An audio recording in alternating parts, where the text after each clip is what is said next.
Abran su Biblia, por favor, al primer libro de los Reyes, Primera de Reyes. Vamos a seguir nuestro estudio de hoy en Primera de Reyes. Vamos a terminar el capítulo 1. Y mientras ustedes buscan esa porción de la Escritura, oramos una vez más. Padre Celestial, al abrir tu palabra, de nuevo, pedimos que tu Espíritu nos guíe a través de ella y que podamos, Señor, recibir lo que tú tienes para nosotros hoy. Y que podamos, oh Dios, por lo que vamos a recibir, acercarnos más a ti, conocerte mejor, darnos cuenta de lo bueno que eres con nosotros y de lo bueno que has sido al salvarnos y al garantizarnos, Señor, vida nueva en Cristo. Así es que venimos a ti con el afán de acercarnos más a ti a través de tu palabra, en el nombre de Cristo Jesús. Amén. Hemos estado viendo el primer capítulo de Primera de Reyes y les dije que íbamos a estudiar Primera de Reyes en lo que concierne la vida de Salomón. Eso es lo que tenemos en mente. Puede ser que estudiemos todo el libro, inclusive pudiera ser que nos pasáramos a Segunda de Reyes, pero todavía no sé qué es lo que tiene el Señor para nosotros. Por ahorita la intención es ver la vida de Salomón. Para haber visto las vidas de los tres reyes más grandes y más importantes de la historia de Israel, que fue el rey Saúl y luego el rey y luego el hijo de David, Salomón, ¿verdad? Y vimos la semana pasada, al comienzo de este capítulo, cómo David, que tiene un hijo, que es el hijo mayor que le queda vivo, se llama Adonías. Él automáticamente, no sé si pensó que por ser el mayor, él iba a ser el próximo rey de Israel. No sé si sabía que David había escogido a Salomón para ser el próximo rey y queriendo anticiparse de ello, buscó la manera de usurpar el trono. De alguna manera él trató de tomar el control del trono de Israel y hacerse el siguiente rey. Y como pudimos ver, se hizo aliado o trató de hacer aliados de personas que habían estado en lo que pudiéramos llamar el gabinete de David, los líderes de David, aquellos que habían estado con él, unos habían estado muy cercanos a él. Y de alguna manera los convenció de que se hicieran a su lado y que juntos tomaran el trono de Israel. Pero se dieron cuenta, y una de las personas que se dio cuenta fue la mamá de Salomón, Betsabé. Y ya ven cómo son las mamás con sus hijos, ¿verdad? A mis hijos no me los toquen, ¿verdad? No importa qué sean, no importa quién sean, a mis hijos, ¿verdad? Especialmente cuando los hijos están por recibir algo, se les ha prometido algo, las mamás a defender al hijo a como dé lugar, ¿verdad? Y pues claro que los hijos estamos agradecidos con nuestras mamás por ser así. Porque si no hubiera sido por nuestras mamás, muchas veces nuestros papás nos hubieran dado hasta que, ¿verdad? Pero porque nuestra mamá se metió ahí y les dijo, no, mira, que no debe ser así, que cuidado y que quién sabe qué. El papá como que, ok, dejar en paz, ¿verdad? Pero nuestras mamás siempre nos están defendiendo y gloria a Dios por ello. Entonces la mamá de Salomón, Betsabé, va con David.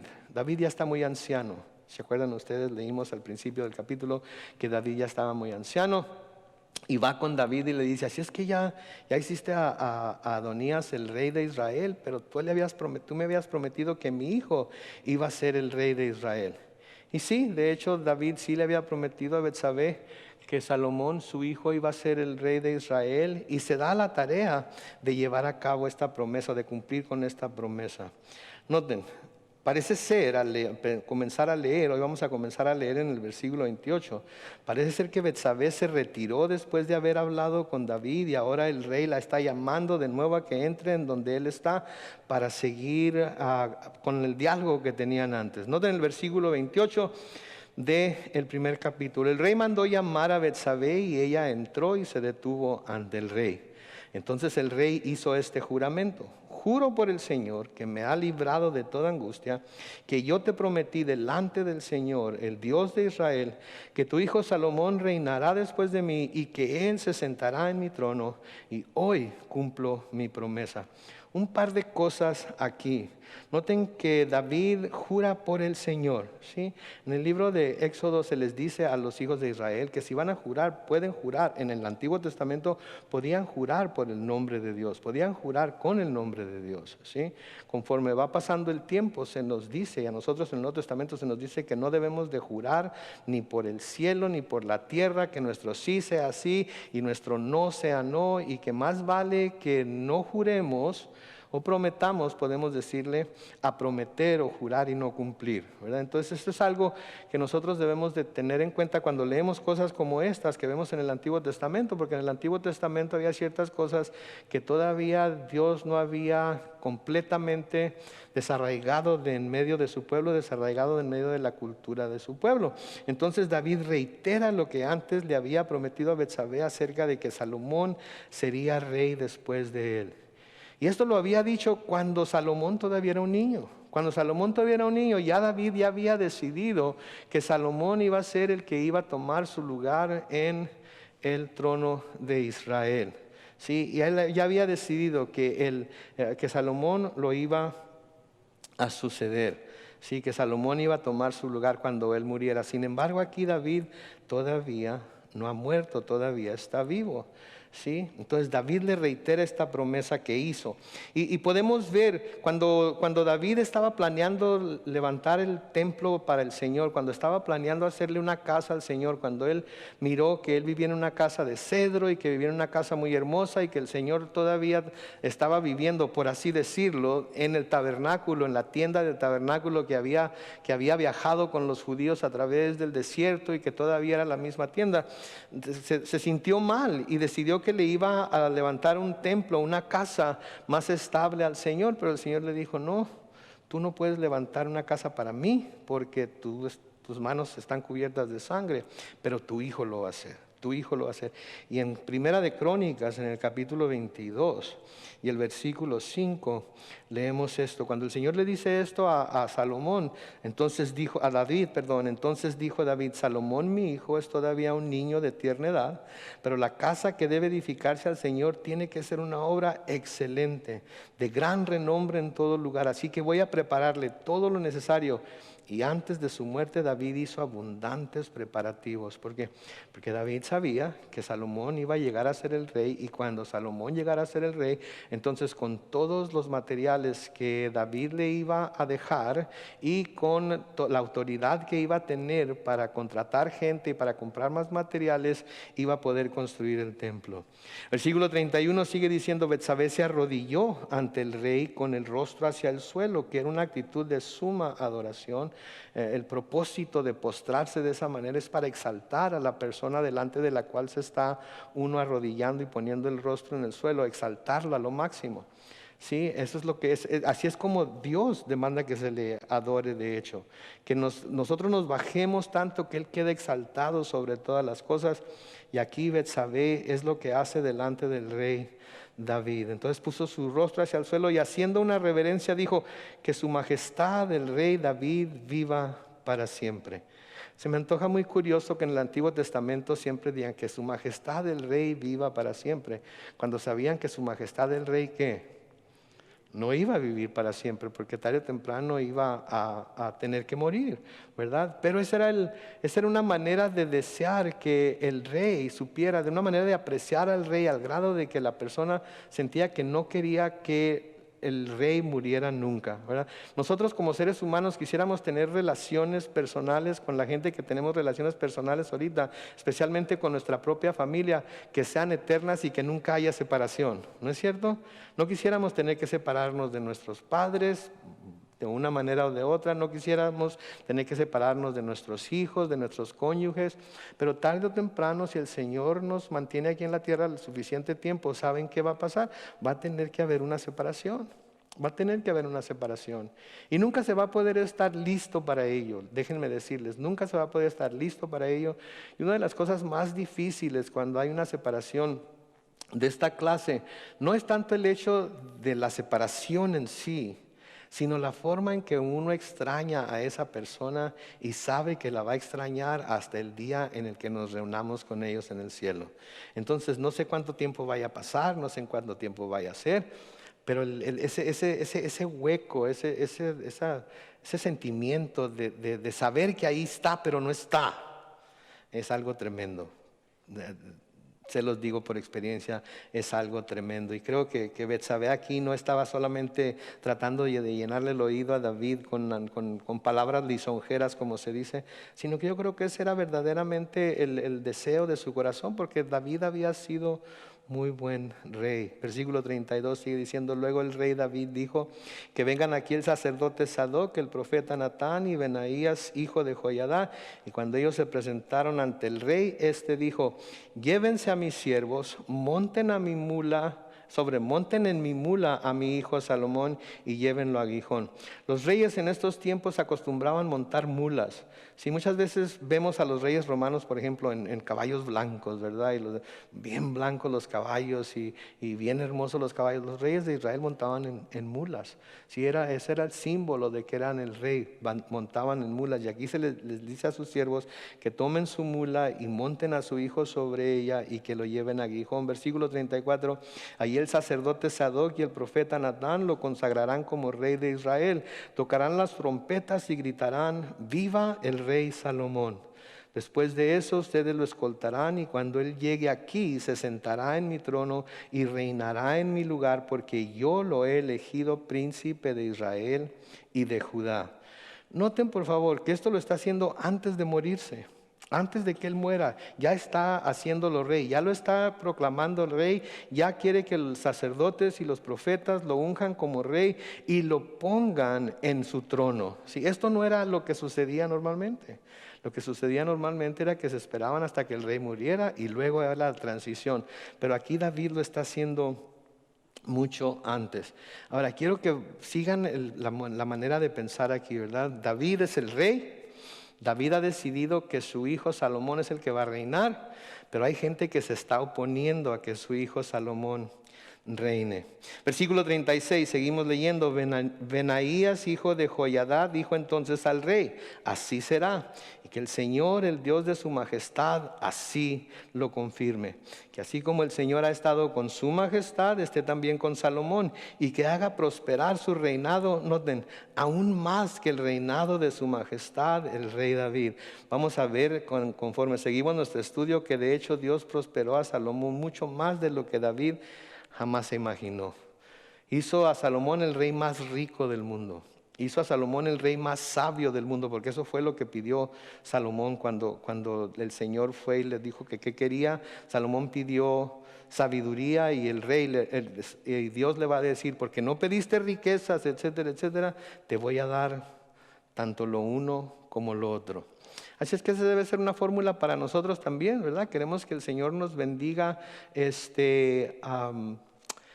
con bienes materiales, entonces vamos a pedir que nos bendiga primero con la sabiduría espiritual para saber cómo hacer uso de esos bienes, ¿verdad? Porque como vamos a ver, aun cuando le dotó a Salomón de mucha sabiduría, de todas maneras vamos a ver que Salomón cometió muchos errores. Entonces nosotros debemos de buscar la sabiduría antes de buscar las riquezas, y a menudo lo que pasa es que pasa al revés, ¿sí?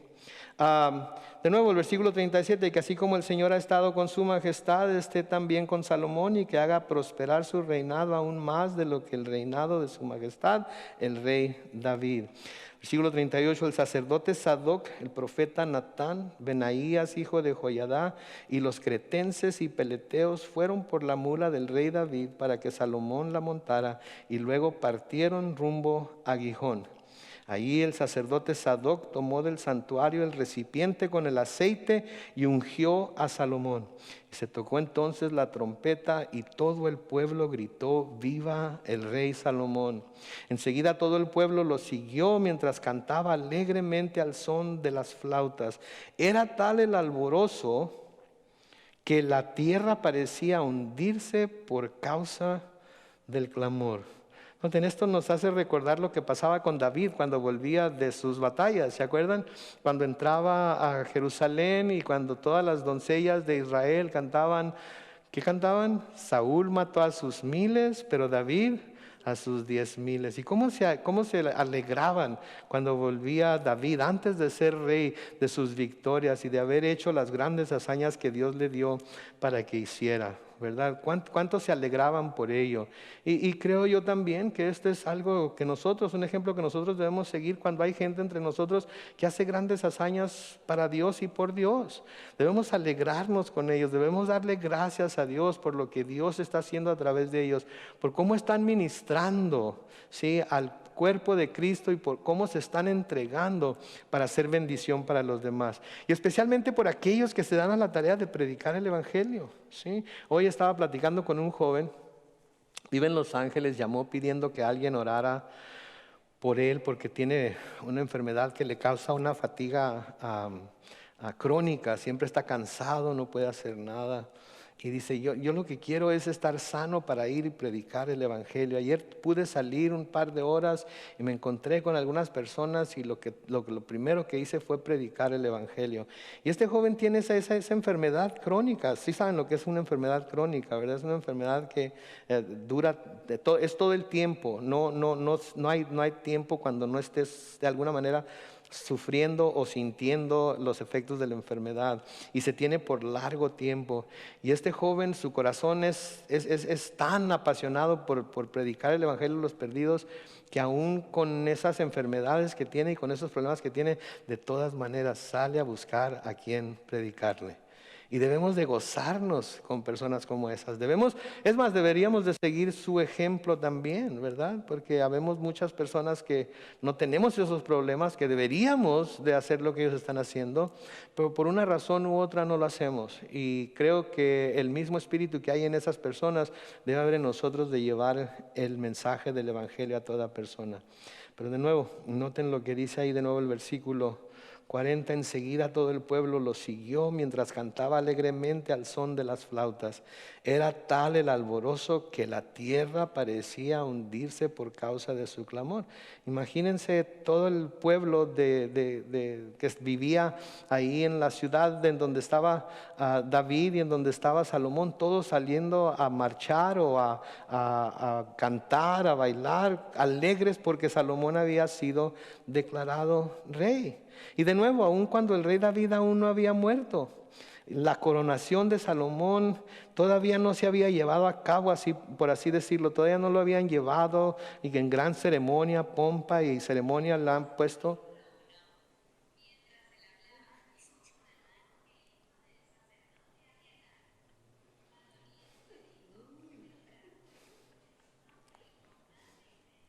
Súbale, queremos oír.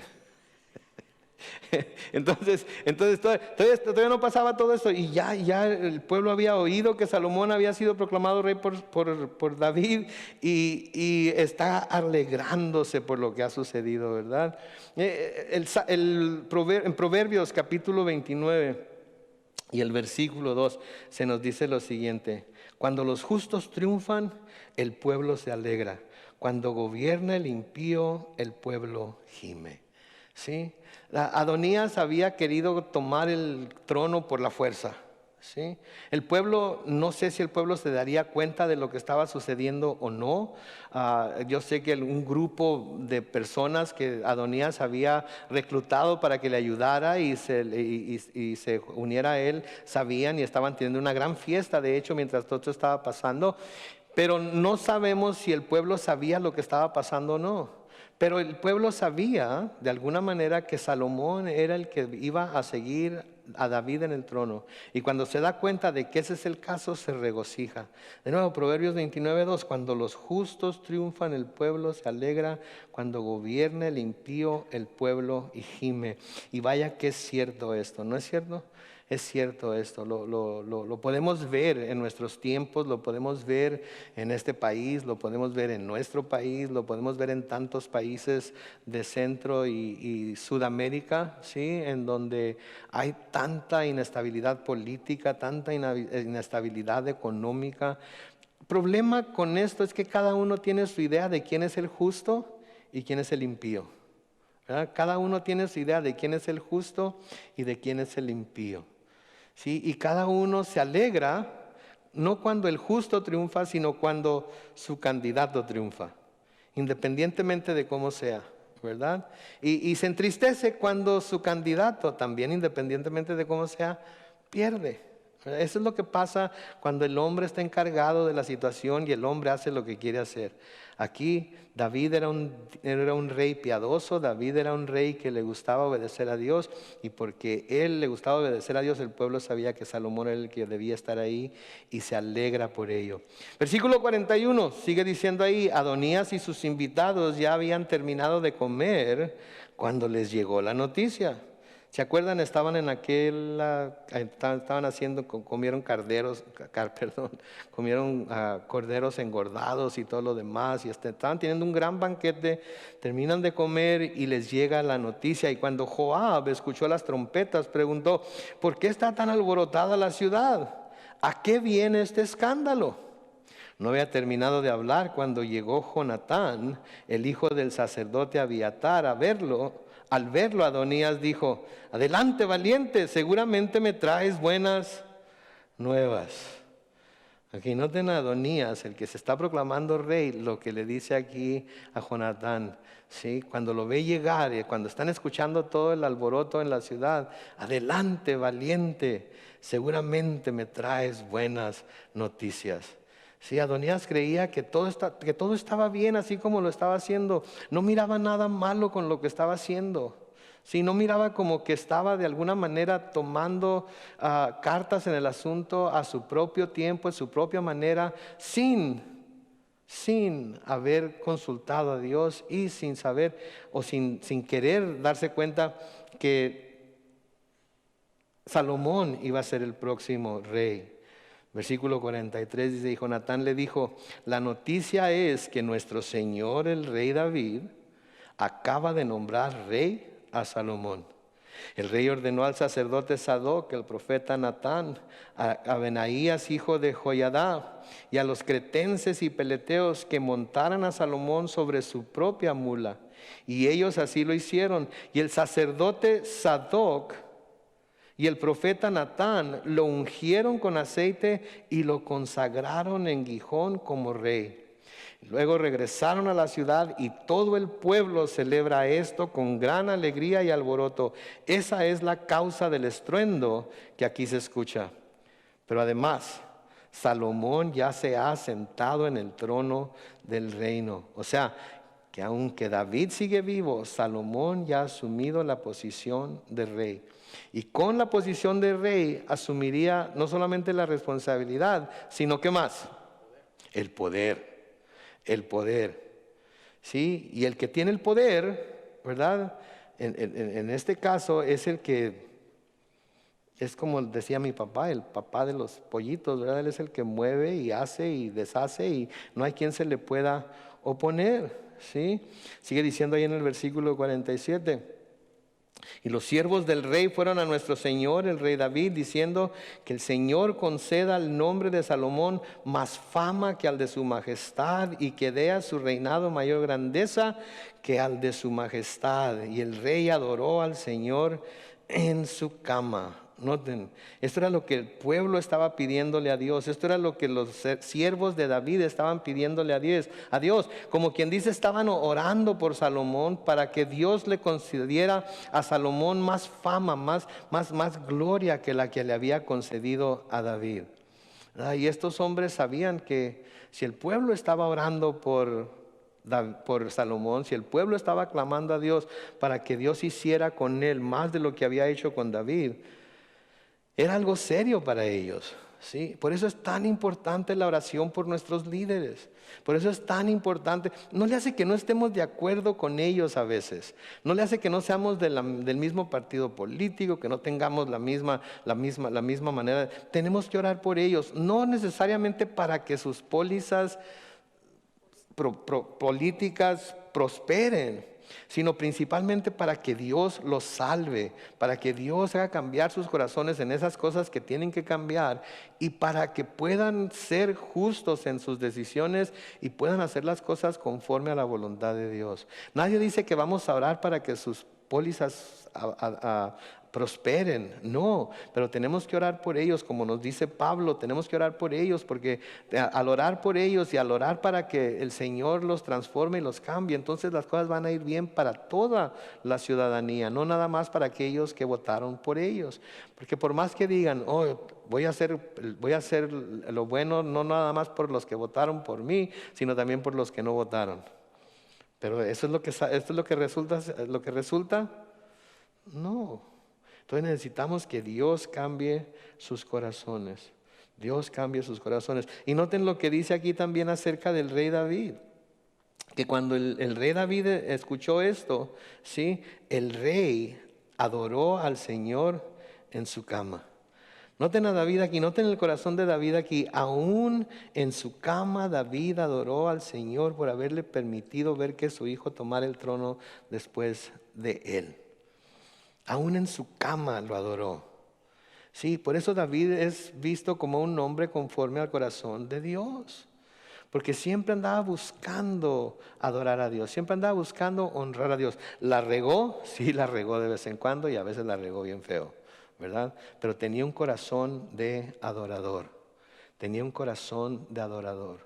Y sabía que Dios no rechazaba un corazón contrito y humillado. ¿Sí? Y sabía que si iba al Señor con adoración, el Señor no lo iba a rechazar. Si a menudo creemos que cuando le fallamos al Señor, el Señor no va a recibir nuestras oraciones, el Señor no va a recibir nuestra alabanza, el Señor no va a recibir nuestra adoración. Saben que el Señor, si vamos a Él con un corazón arrepentido, si vamos a Él con un corazón contrito y humillado, reconociendo, sí, que no hemos estado obrando como deberíamos de obrar, entonces el Señor recibe todo ello. Es como, por ejemplo, papás o abuelitos o tíos o lo que sean. ¿Okay? Su hijo, su hija, su nieto, su nieta, su sobrino, su sobrina hacen algo malo. Y ustedes le ponen una regañada. Es más, le dan un par de nalgadas y se van a su cama o se van a su cuarto llorando. Pero después de un tiempo vienen de su cuarto y le traen mira papi, reconozco que me porté mal. Mira lo que te hice, te dibujé, te hice este dibujito de ti en tu carro. Y hacen un carro así medio feo, así medio cuadradón y lo ponen a uno así como con una cabeza muy redonda y los brazos y las piernas son como palitos, ¿verdad? Y luego un sombrero así medio grande para la cabeza, ¿verdad? Podríamos decir, quítate de aquí con esas cochinas. ¿Le diríamos eso a nuestros hijos o a los nietos? Calle, boca, para lengua, ¿verdad? Ahí mismo se derrite el corazón y se recibe. Bueno, así es Dios con nosotros. ¿Okay? Aunque la hayamos regado, no importa que la hayamos regado, tenemos que acercarnos a Él, volvernos a Él y Él nos recibe. Él nos recibe. ¿Por qué? Porque es un Dios misericordioso, es un Dios lleno de gracia, ¿sí? Entonces aquí David, aún en su propia cama, se pone a adorar al Señor porque todavía le ha concedido más beneficios, le ha concedido más bendiciones porque ve que su hijo va a tomar su lugar. Versículo 48, David dijo, bendito sea el Señor Dios de Israel que me ha permitido ver hoy al que ocupará mi trono. Cuando los invitados de Adonías escucharon esto, temblando de miedo, noten lo que dice el versículo 49, cuando los invitados de Adonías escucharon esto, temblando de miedo, se levantaron y ¿qué hicieron? Se fueron a sus casas. Estos camaradas que habían estado aquí con Adonías, que lo habían estado apoyando, que lo habían estado levantando, sin duda le habían estado diciendo, sí Adonías, tú vas a ser el rey y cuando seas el rey, tú puedes hacer esto y puedes hacer aquello y nosotros vamos a estar aquí para ayudarte, nosotros vamos a estar aquí para apoyarte en todo lo que hagas. En cuanto se dan cuenta que Salomón ha sido elevado a rey y que ahora Salomón tiene todo el poder, ¿qué hacen? Se desaparecen. Sí, ¿y qué nos muestra esto? ¿Qué nos muestra esto? Esto nos muestra la inconstancia del hombre, lo voluble que es el corazón del hombre. Sí, aquellos que estaban tan a favor de Adonías en cuanto oyen que las cosas pudieran ponerse difíciles, se van cada uno a su casa. ¿Qué les recuerda esto en el Nuevo Testamento? ¿Se acuerdan de alguna cosa que pasó así en el Nuevo Testamento? Nuestro Señor Jesucristo y sus discípulos, ¿verdad? Específicamente Pedro, ¿verdad? Este camarada que era de, traía la espada y le cortó la oreja al siervo del sacerdote y cuando el Señor dijo que lo iban a entregar a las manos de los gentiles y que lo iban a matar, ¿qué dijo el Señor? Y ustedes me van a dejar, ¿qué dijo Señor? Yo te sigo hasta la muerte. Y cuando la cosa se puso así medio brava, ¿qué hicieron todos? O sea, pintaron venado, ¿verdad? Y Pedro del ejército siguiendo a ver a dónde llevaban al Señor y viendo lo que hacían, sí, y cuando le preguntaban si lo conocía o cuando lo reconocían como alguien que andaba con él, ¿qué hizo? Lo negó, como el mismo Señor le había dicho que lo iba a hacer, ¿verdad? Por eso no podemos poner nuestras esperanzas ni nuestra confianza en los hombres, ¿sí? Por cercanos que estén a nosotros. ¿Sí? No debemos de amarles, debemos de recibirlos, debemos de ser misericordiosos con ellos, etcétera. Pero no debemos de poner toda nuestra confianza en ellos, porque el amigo más cercano que tengamos, en un momento dado pudiera ser el que, como con Jesús, lo entregara y nos entregue a nosotros también. ¿Qué dice? El que moje el pan conmigo, ese va a ser el que me va a entregar. Imagínense ustedes, están comiendo con esa persona, están sentados a la mesa, los han invitado a su casa, ¿sí? Y cuando menos piensan, aquel en el que más confiaban, los traiciona. Así es el hombre de voluble. Y saben que nosotros también podemos llegar a ser así de volubles. Por eso debemos de tener mucho cuidado con quién nos asociamos y qué tanto nos asociamos con ellos. Porque pudiera llegar el momento en el que ellos nos traicionan a nosotros o nosotros nos veamos en la necesidad por una razón u otra que sentimos que debemos de traicionarlos a ellos. Proverbios capítulo 24, los versículos 21 y 22 dicen esto: Hijo mío, teme al Señor y ¿a quién? Y al Rey. No te juntes con gente rebelde, porque de pronto pueden ser castigados y quién sabe qué clase de castigo ellos dos puedan enviar sobre los rebeldes.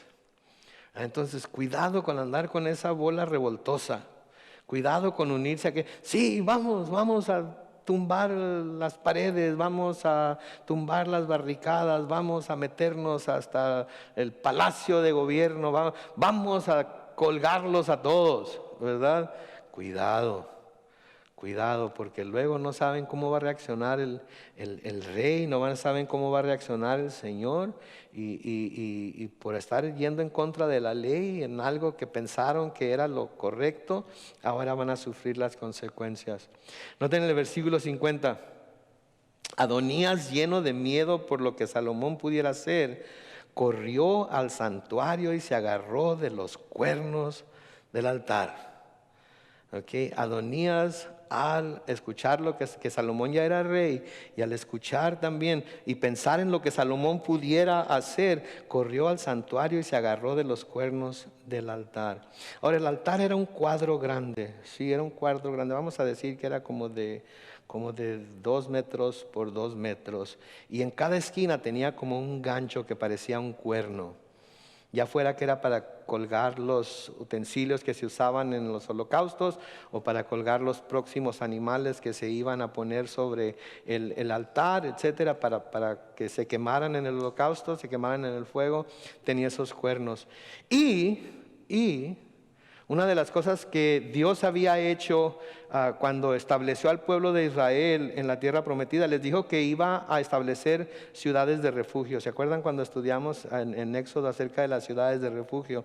Y esas ciudades eran ciudades a donde podían huir las personas que mataban a alguien accidentalmente, que no era asesinato, que no los mataban con ¿cómo se dice? Con premeditación, alevosía y ventaja, sino que por accidente los habían matado o habían cometido algún crimen. Podían ir a esas ciudades y quedarse en esas ciudades y nadie les podía tocar mientras estuvieran en esa ciudad.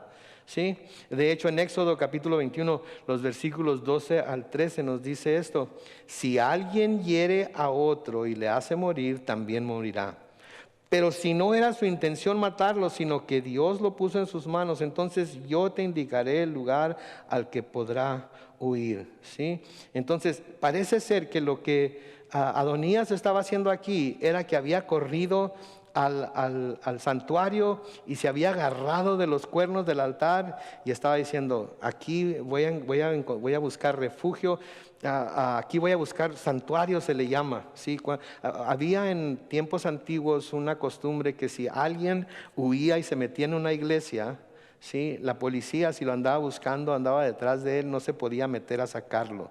Se le podía dar santuario en ese lugar, podía mantenerse seguro mientras estuviera en ese lugar. Y muchas iglesias todavía tienen esas costumbres, pero no se usa mucho ya. ¿Sí? Pero eso era lo que estaba haciendo, se agarró del altar y no se quería soltar del altar para que Salomón no fuera y lo buscara y lo matara, porque eso era lo que pensaba que Salomón iba a hacer. Versículo 51 dice, algunos fueron a decirle a Salomón, Adonías tiene miedo del rey Salomón, ha ido a agarrarse de los cuernos del altar y suplica que me jure el rey Salomón que no matará a este siervo suyo. Digo, ¿no hubiera sido más fácil simplemente someterse a lo que sabía que iba a pasar? ¿No era simplemente más fácil seguir esperarse a que el rey decidiera quién iba a ser el que iba a sucederlo en el trono y no tener que pasar por estas cosas? Pero como decía mi papá, se puso el guarache antes de espinarse y ahora tiene que estar todo temeroso ahí porque no sabe lo que va a hacer Salomón. Sí, porque sabe que Salomón como rey pudiera acabar con él, pudiera matarlo por haberse sublevado, por haber tratado de usurpar el trono. Entonces quiere que Salomón le jure que no lo va a matar. Y luego noten cómo se dice a sí mismo, siervo suyo. ¿Okay? Ahora sí, ¿por qué será que la gente tiene que aprender por las malas? ¿Por qué no aprenderemos por las buenas? Porque a veces tenemos que llegar a ese punto en el que si no es por las malas no nos sometemos. Si no es por las malas no hacemos lo correcto. Tenemos que vernos amenazados a veces para poder hacer las cosas como deben ser. Noten lo que hace Salomón en el versículo 52. Salomón dijo, si él es un hombre de bien, ni un solo de sus cabellos caerá al suelo. Pero si ha actuado mal, morirá. Ok, vamos a ponerlo a juicio aquí entre nosotros. ¿Era un hombre de bien? No. ¿Había actuado mal? ¿Qué le debió haber sucedido? Cuello, ¿verdad? Miren lo que sucede en el versículo 53. Entonces el rey Salomón mandó que fueran por él y lo sacaran del santuario, y cuando Adonías llegó a palacio, se inclinó ante el rey Salomón, quien al verlo le dijo, vete a tu casa. ¿Se fijan lo que está pasando aquí? Estaba estudiando esta porción de la Escritura, ¿sí? Y lo que está pasando aquí es que básicamente Adonías estaba pidiendo clemencia de parte de Salomón, el rey, que acababa de ser puesto en el trono por su padre David. Y este intento de Adonías de usurpar el trono me parece como una rebelión de su parte en contra de lo que su padre el rey había ya decidido que iba a pasar. Y una de las cosas que me puse a pensar es que esto me hace pensar en la rebelión del mundo en contra de lo que Dios ya ha decretado. ¿Sí? Porque Dios ya ha declarado en su palabra que su Hijo Jesucristo es el Rey de Reyes y Señor de Señores. Pero el mundo no se quiere someter a Él. ¿No se han dado cuenta? Es más, nosotros cuando éramos parte del mundo, nosotros no nos queríamos someter a Él, ¿verdad? Entonces ya está decretado por Dios, el Dios Todopoderoso, el Dios Creador de los cielos y la tierra, que Jesucristo es el único camino para llegar al cielo. Amén. Ya está decretado por Dios, el Dios Todopoderoso, Creador de cielos y tierra, que Jesucristo es el Rey de Reyes y Señor de Señores. Amén. Jesucristo nos dijo que Él mismo nos dijo que Él era el camino, la verdad y la vida, y que nadie llegaba al Padre si no es por Él. Amén. Pero no lo quiere aceptar, el mundo no lo quiere aceptar. El mundo no lo quiere aceptar, el mundo se rebela contra Él. Es más, el mundo quiere inclusive convencernos de que Jesucristo no es real, de que Jesucristo no existió, de que Jesucristo no es verdadero, que la historia de Jesucristo es una fábula. Nos quiere hacer pensar, cuando muy bien nos va, que era un buen maestro, que era un buen profeta, que era un buen, qué sé yo. Pero si dijo ser el Hijo de Dios y no era el Hijo de Dios o no es el Hijo de Dios, ¿podemos considerarlo un buen profeta? No. ¿Podemos considerarlo un buen maestro? No. ¿Qué lo podemos considerar? ¿O un mentiroso? ¿O un loco? ¿O estaba mintiendo o estaba loco al decir que era el Hijo de Dios y que Él era el camino, la verdad y la vida? ¿No es cierto? Entonces el mundo no se quiere someter a Él, aun cuando Dios ya ha determinado que el único camino para llegar al cielo es por medio de Jesucristo. No se quiere someter a Él, lo rechazan, lo hacen a un lado. Quizás haya entre nosotros personas que todavía lo estén rechazando, que ya tienen años escuchando la voz del Señor. Vengan a Jesucristo. Quizás gente que está en línea viéndonos ahorita, si es que estamos transmitiendo, por años ha estado siendo llamada que se rinda a los pies de Cristo y no ha querido. No lo ha reconocido como Rey y Señor. No lo ha reconocido como el Rey soberano de su vida, como el Señor que tiene el derecho de decidir qué es lo que va a hacer en la vida de cada quien. Se rehúsan a hacerlo, aun cuando ya tienen claramente señalado, claramente enseñado que Él es el camino. Busquen en su Biblia, por favor, en el Salmo capítulo 2, en el Salmo 2, noten lo que dice el Salmo 2, Salmo 2, 1 al 12. Dice: ¿por qué se rebelan los pueblos? ¿Por qué conspiran las naciones? Los reyes de la tierra hacen alianzas, los caudillos se declaran en contra del Señor y de su Mesías y dicen: vamos a quitarnos sus cadenas, vamos a librarnos de sus ataduras. Eso es lo que Adonías y su pandilla estaban haciendo. No querían someterse a Salomón. Así el mundo no se quiere someter al Señor Jesucristo, no se quiere someter a Dios y a su ungido. Versículo 4 dice: el que reina en los cielos se ríe, el Señor se burla de ellos, pero ya enfurecido les habla con su enojo y los deja turbados. Ya he establecido a mi rey sobre el monte Sión, mi lugar santo. Yo daré a conocer el decreto que el Señor me ha comunicado. Tú eres mi hijo, en este día te he engendrado. Pídeme que te dé las naciones como herencia y tuyos serán los confines de la tierra. Someterás a las naciones con cetro de hierro y las destrozarás como a vasijas de barro. Ustedes los reyes, sean prudentes. Y ustedes los jueces, admitan la corrección. Versículo 11, sirvan al Señor con reverencia y ríndanle culto con temor reverente. Ríndanse a los pies de su Hijo. No sea que Él se enoje y ustedes perezcan, pues su enojo se enciende de repente. Y luego noten cómo termina el Salmo: bienaventurados son los que en Él confían. Un día los que hemos confiado en Él vamos a estar en las calles de oro del cielo, adorando, alabando, danzando delante de Dios, así como el pueblo de Israel estaba haciéndolo cuando Salomón fue declarado rey. Porque decidieron someterse a la voluntad del Rey. Nosotros los que nos hemos sometido a la voluntad de Dios, que hemos hecho de Jesucristo nuestro Señor y nuestro Dios y nuestro Rey, ¿sí? Un día vamos a estar en su presencia y vamos a poder gozarnos como ellos se gozaron. ¿Sí? El Señor, mis hermanos, el Señor es tan misericordioso. Y el Señor, cuando perdona, no condiciona su perdón como Salomón, ¿verdad? Porque Salomón lo podemos ver así como que fue bueno, ¿verdad? Pero dijo: si es un hombre de bien, entonces no le va a pasar nada. Pero si no lo es, ¿verdad? Dios no es así. Dios, cuando vamos a Él, Él nos transforma, nos hace nuevas criaturas, cambia nuestro corazón, ¿sí? Nos hace personas de bien. Nos hace personas que nos gozamos, nos deleitamos en someternos a Él.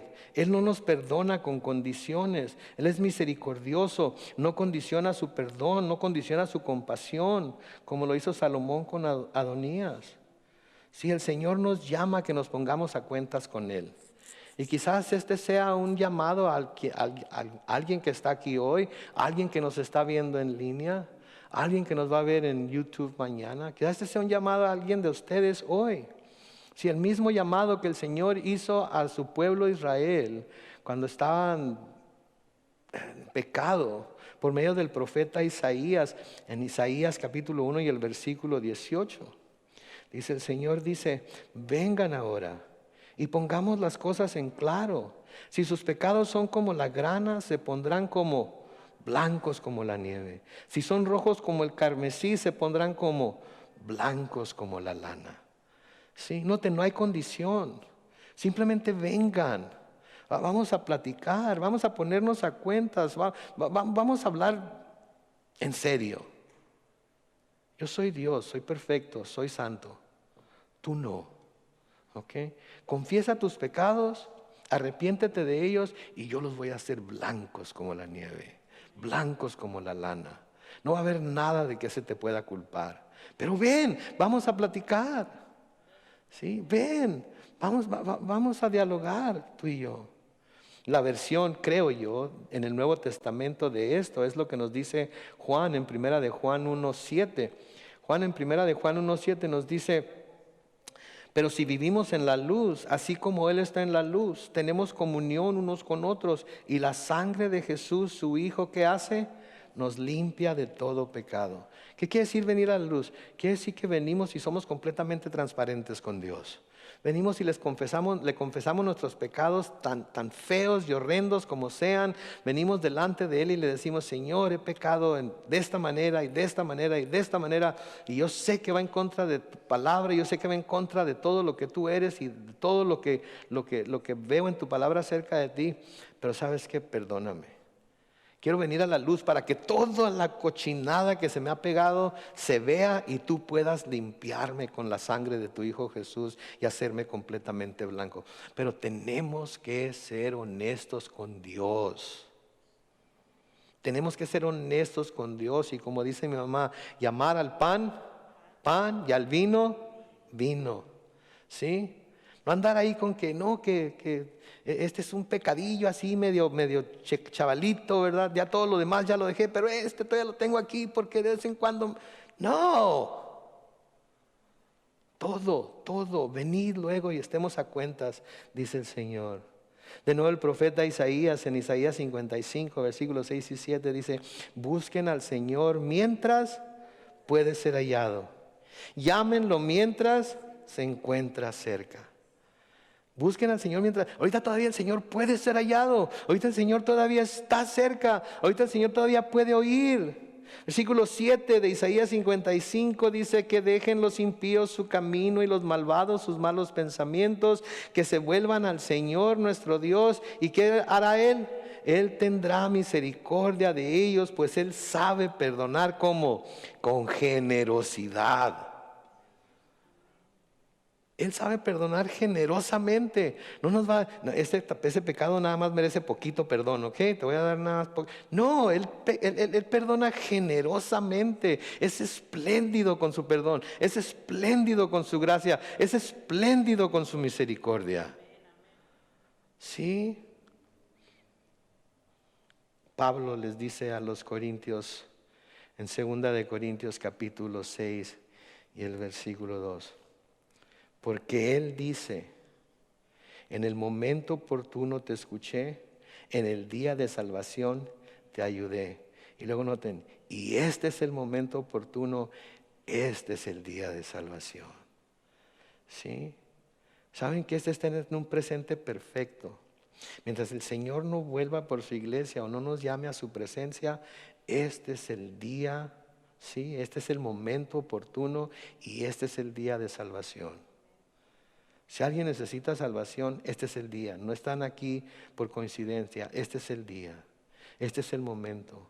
Los que nos están viendo en línea, si alguien necesita salvación, este es el día. Este es el momento. Lo único que tienen que ir es ir delante del Señor y pedir su perdón, y Él perdonará. Porque Él es bueno, porque Él es misericordioso, porque Él es lleno de gracia y es espléndido con su perdón. Así es que si hay algo que confesar, hay que confesarlo. Llamarlo por lo que es y decir: Señor, aquí estoy. Aquí estoy. vengo a ponerme a cuentas contigo. Hazme blanco como la nieve. Hazme blanco como la lana. Quita mis pecados. Amén. Oremos.